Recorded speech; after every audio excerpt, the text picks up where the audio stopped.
Hey, I'm Tim, and today I had the privilege of stumbling across a new and upcoming release called Second Son. In today's video, I'm going to tell you everything you need to know to decide if it's worth playing when it releases on November 5th, 2025. So Second Son is an action-packed RPG shooter set in an open world that feels like a blend between Morrowind, Oblivion, and Skyrim, but with guns, a little bit of magic, and some brutal combat added into the mix. You'll hunt down monsters, gain XP, level up, and explore procedurally generated dungeons full of loot, crafting materials, and a lot more secrets. You'll start off by selecting one of 3 playable characters. The Marauder is a trained to kill melee firearm master. He's the sling 'em, wing 'em, shoot 'em up type of dude, and he's pretty sick. I had a chance to try him out and it was totally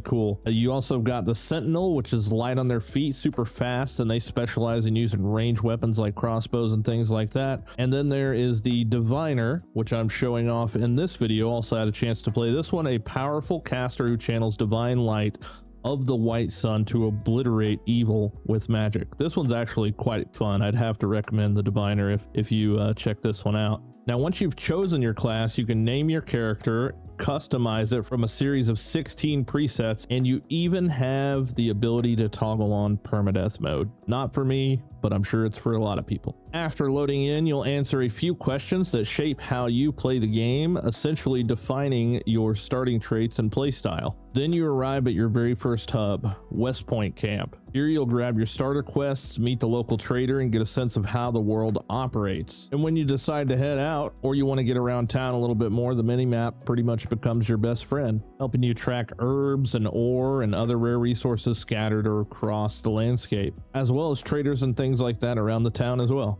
Along the way, you'll encounter your first group of enemies. Combat feels super responsive, literally no input lag whatsoever, and every kill rewards XP, which you can then level up and put points into the extremely customizable skill tree. Speaking of skill trees, each class has its own unique tree with branching paths that lead you to shape your build. You can equip up to 4 active abilities at once, combining them with your weapon setup for some genuinely creative combat strategies. It's a very satisfying system, and you're constantly earning points and experimenting to find like what fits your preferred style. On your way to your first quest, you'll find things like herbs and loot boxes and different types of materials, all kinds of stuff that you can loot essentially. And then once you finally arrive at your first dungeon, which is procedurally generated, each time you create a new character, the entire world, as far as the dungeons go, are procedurally generated, which I think is really cool, especially if you're going to play on a permadeath mode.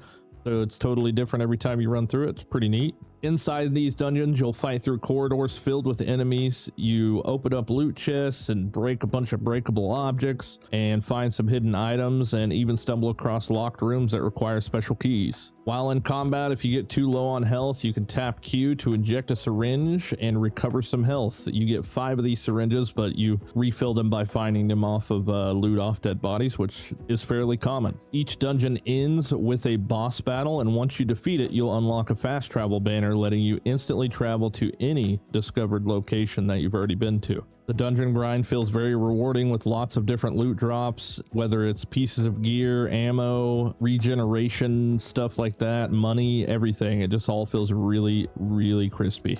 Now, speaking of loot, the loot follows kind of the traditional RPG style system where it goes pretty much from like uncommon to legendary.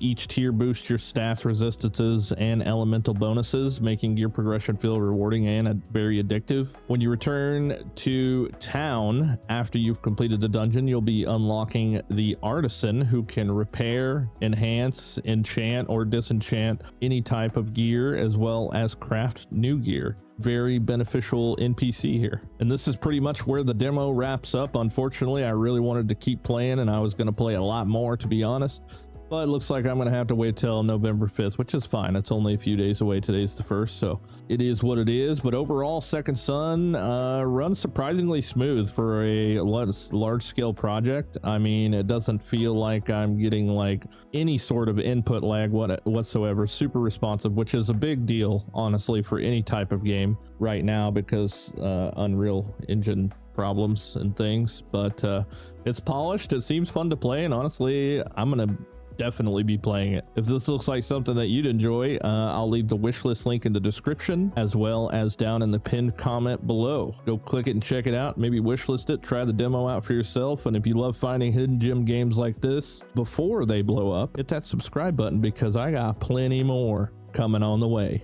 You guys take it easy, man. Thanks for watching, and I'll see you next time.